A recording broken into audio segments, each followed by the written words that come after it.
વાત છોટાઉદેપુરની કે જ્યાં પસાર થતી નદીઓ બે કાંઠે વહી રહી છે। ઓરસંગ નદી બે કાંઠે વહેતી થતા લોકોમાં ખુશીની લાગણી।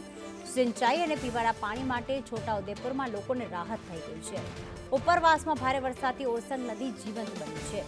તો છોટાઉદેપુરમાંથી પસાર થતી જો ઓરસંગ નદી બે કાંઠે વહેતી થતા ત્યાં પીવાના પાણીનો પ્રશ્ન હોય કે સિંચાઈનો પ્રશ્ન હોય તેમાં લોકોને ક્યાંક રાહત મળી છે। લોકો ખુશખુશાલ જણાઈ રહ્યા છે।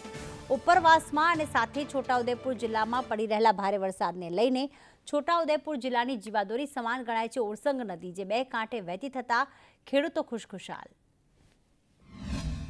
છોટાઉદેપુર અને મધ્યપ્રદેશમાં 2 દિવસથી ભારે વરસાદ પડેલ છે।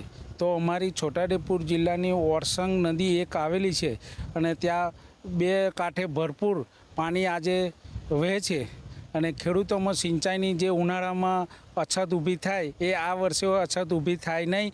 અને બીજું કે જોજવાનો ડેમ બી અમારો ઓવરફ્લો થઈ ગયેલો છે અને આ છોટાઉદેપુરથી લગાવીને અને તિલકવાડા તાલુકા સુધીમાં બે કાંઠે નદી વહે છે। તો આ વર્ષે ખેડૂતો માટે સિંચાઈની સારી સુવિધા મળશે એવી અને ખેડૂતોમાં ખુશીનો માહોલ જોવા મળી રહેલ છે। છોટાઉદેપુર જિલ્લાની જીવાદોરી સમાન ઓરસંગ નદીમાં ઉપરવાસમાંથી પડેલા ભારે વરસાદના કારણે અને સુકી ડેમના એક દરવાજો છોડવાના કારણે નદીમાં પાણી આવ્યું છે, જેનાથી છોટાઉદેપુર જિલ્લાના તમામ લોકોની અંદર ખુશીનું વાતાવરણ છે। કારણ કે આ એકમાત્ર નદી છે જે છોટાઉદેપુર જિલ્લાના લોકોને પીવાનું અને ખેતીનું પાણી અહીંયાથી પૂરું થાય છે। તો ખૂબ આનંદની વાત છે અને ઉપરવાળાનો પણ ખૂબ ખૂબ આભાર અહેસાન માનીએ છીએ કે આ પાણી આટલું આવ્યું છે। છોટાઉદેપુર જિલ્લાની જીવાદોરી સમાન ગણાતી ઓરસંગ નદી જે છે તેમાં પાણીની આવક થઈ છે। આપ જે રીતે દ્રશ્યમાં જોઈ રહ્યા છો કે બોડેલી તાલુકામાંથી પસાર થતી છોટાઉદેપુર જિલ્લાની જીવાદોરી સમાન ગણાતી ઓરસંગ નદીમાં ઘોડાપૂરની સ્થિતિ જે છે તે જોવા મળી રહી છે। ઓરસંગ નદી જે છે તે બે કાંઠે જે છે વહેતી થઈ છે। જે રીતે છોટાઉદેપુર જિલ્લામાં સતત વરસાદી માહોલ જે છે તે જોવા મળી રહ્યો છે। છેલ્લા 2 દિવસથી સતત અવિરત વરસાદ જે છે તે વરસી રહ્યો છે।